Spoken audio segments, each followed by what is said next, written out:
शाम तक अलीना आपी भी आ गईं। मुझसे बस सलाम दुआ हुई। वह अम्मी के पास रुकीं।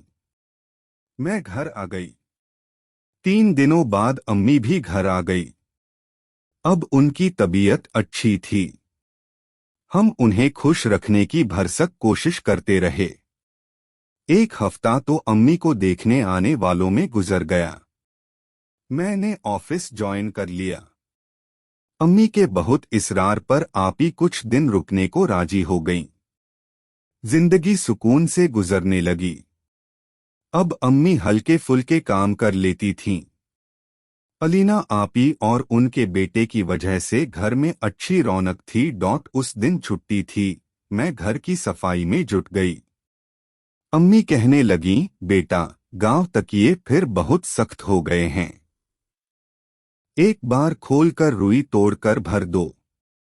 अन्नामा तकिए उठा लाईं और उन्हें खोलने लगीं।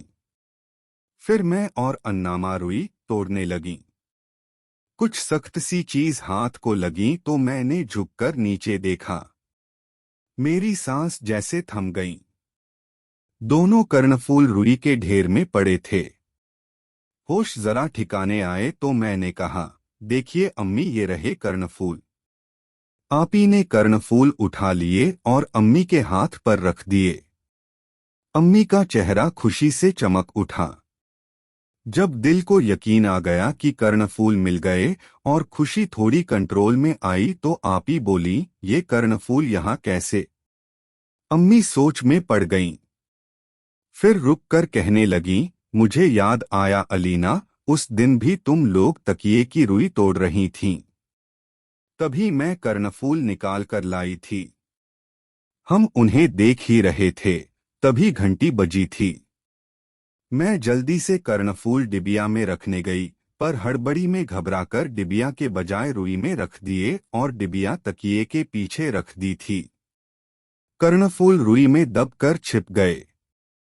कश्मीरी शाल वाले के जाने के बाद डिबिया तो मैंने अलमारी में रखवा दी, लेकिन कर्णफूल रुई में दबकर रुई के साथ तकिए में भर गए।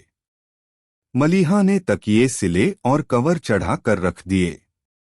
हम समझते रहे कि कर्णफूल डिबिया में अलमारी में रखे हैं।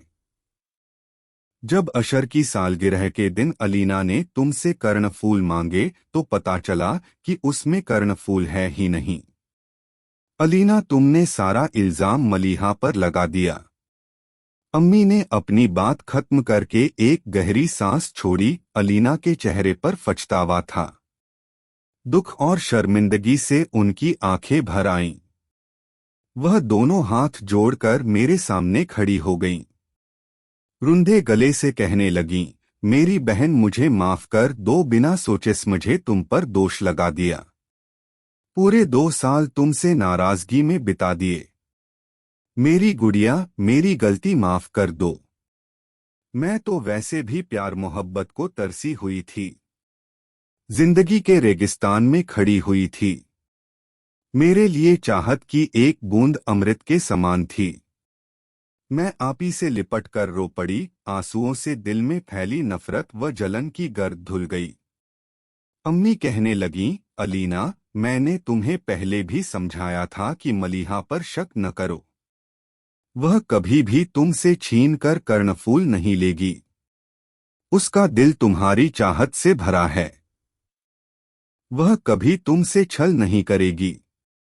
आपी बोलीं, अम्मी, आपकी बात सही है, पर 1 मिनट मेरी जगह खुद को रखकर सोचिए। मुझे एंटिक ज्वेलरी का दीवानगी की हद तक शौक है।